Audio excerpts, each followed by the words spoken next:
हाम्रो अब यता प्र्याक्टिकल हुनु आँटेको छ फायर डिपार्टमेन्ट आइसकेको छ अन्त सिभिलमा चाहिँ यसरी अब आगो बालेर यसरी प्र्याक्टिकल गरेर देखाउनु आँटेको छ हामीलाई गरेर यसरी यो हामीले पानी हाल्नुपर्छ अब पानी पाएन भने चाहिँ अब बाल्टीबाट हाल्दा हुन्छ एक्सटिङ्ग्विसर खोज्नुपर्छ छैन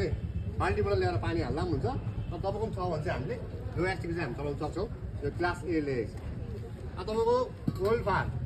लिक्विड फायरमा तपाईँको आगो लाग्यो भने चाहिँ हामीले के युज गर्ने भने चाहिँ त्यसमा चाहिँ लेखेको हुन्छ बिसी भनेर लेखेको हुन्छ जस्तो तपाईँको यहाँ हेर्नुहोस्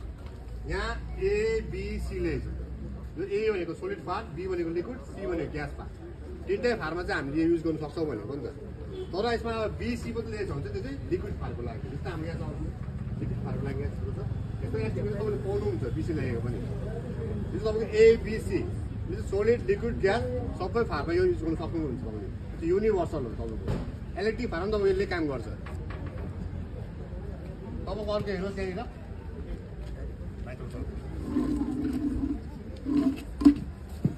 यो त तपाईँको CO2 यो तपाईँको 4.5 केजीको CO2 एक्सटिङ्ग्विसर हो यसमा कम्प्याक्ट CO2 छ यो तपाईँले जस्तै अब नानीहरूको बर्थडेमा तपाईँले मोमबत्ती फु गर्ने मन हुन्छ नि त्यस्तो यो पनि फु हो यो ठुलो खालको फु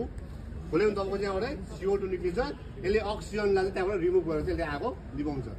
मेन तपाईँको यो चाहिँ केमा युज हुन्छ इलेक्ट्रिक फायर CO2 चाहिँ CO2 यो क्लास तपाईँको चाहिँ आउँछ तपाईँको एबिसी सीमा क्लास सीमा इलेक्ट्रिक क्लास ईमा आउँछ तपाईँको चाहिँ सीमा चाहिँ तपाईँको ग्यास यो चाहिँ इलेक्ट्रिक चाहिँ ई यो इलेक्ट्रिकको लागि हैन हजुर हजुर अब बी र सी लेखिरहेछ उसमा पनि काम आएगा त्यसमा पनि काम आउँछ तपाईँको पनि बीमा तपाईँको यो बी र सीमा पनि काम गर्छ इलेक्ट्रिकमा चाहिँ मेन तपाईँले काम गर्छ क्योंकि इलेक्ट्रिक ये सबसे अच्छा इलेक्ट्रिक में काम क्यों करता है मान लीजिए आपका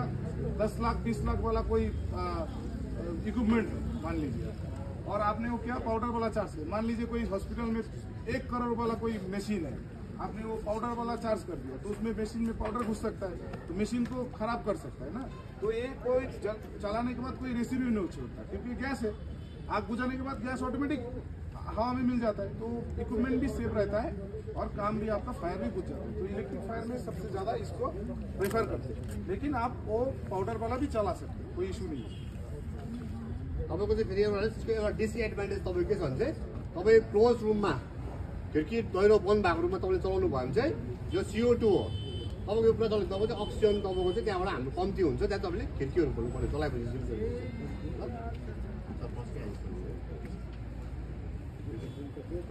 तपाईँको हेर्नुहोस् अगाडि तपाईँलाई 5 भन्यो है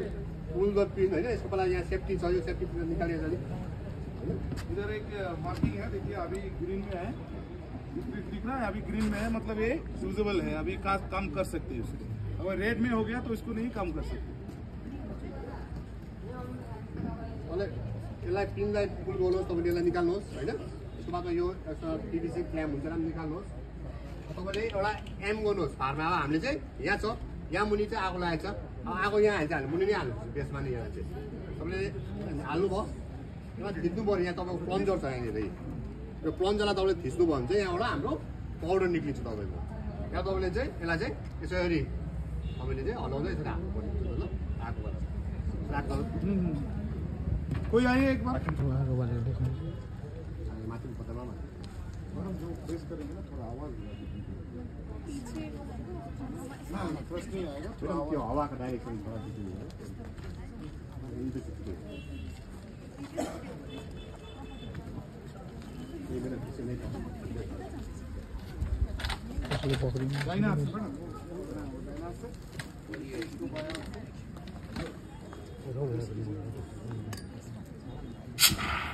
स्विच कीजिए मैडम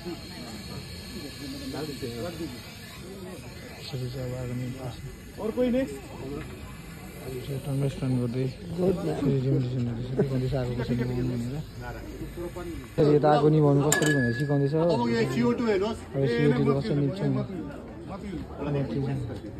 देखाउनु काम नहीं करेगा आफ्नो काम गर्दैन आगोमा काम गर्दैन देखाउनु भन्दैछ अब सरहरूले सरहरूले यसरी ट्राई गर्दैछ यसरी देखाएर आगो निभाएर यसरी सक्यो यसरी गर्दैछ यता चाहिँ यसरी ट्रेनिङ हुँदैछ आगो लाग्यो भने चाहिँ कसरी सेफ्टी बस्नु भनेर अन्त सिलिन्डरको बारेमा कुन कुन युज हुन्छ कसरी हुन्छ भनेर भन्नुहुँदैछ त्यहाँबाट पानी कसरी निस्किन्छ भनेर देखाउँदैछ अब त्यो एउटा आगो बालेर यता आगो बाल्छ आगो बाल्दैछ त्यो कसरी लिभाउँछ भनेर भन्दैछ कसरी लिभाउन आँटेको छ आगो बालिसकेको छ पुल्टोमा यस्तो आगो बालेर चाहिँ देखाउँदैछ त्यो अर्कोले चाहिँ कसरी निप्छ भनेर चाहिँ अब हामीले एउटा सेफ्टीको बारेमा यता अफिसन अफ फायर लागि कसरी गर्नु निभाउनु भने त्यस्तोको बारेमा सिकाउँदैछ त अब हेर्नु सक्नुहुन्छ तपाईँले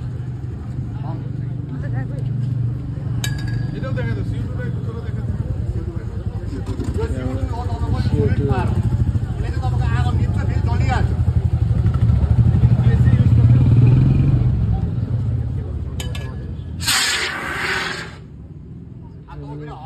बलिहाल्छ नि त यसले त्यति इलेक्ट्रिक पार्नमा चाहिँ काम गर्दैन मेन इलेक्ट्रिक पार्नमा तपाईँको मेन हो सिउटी तपाईँको लिक्विड पार्नमा तपाईँको चाहिँ हामीले चाहिँ पानी हालेर पनि हुँदैन यो हालेर हुँदैन होइन यो चाहिँ हाम्रो पम्प टाइप छ बिसी टाइप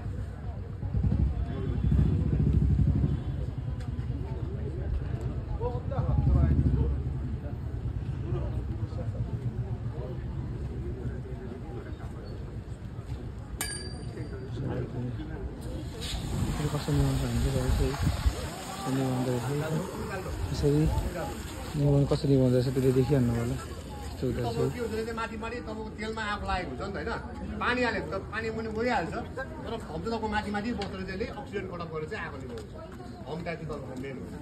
तपाईँको हाम्रो पेट्रोलिङतिर हाम्रो पम्पतिर चाहिँ यो युज घरको लागि त्यो तपाईँको एबिसी मेन तपाईँको अफिस एउटै राख्दा हुन्छ हुन्छ तपाईँको एरिया एबिसी र सिउट राख्नु थ्याङ्क यू सिकाइसकेको छ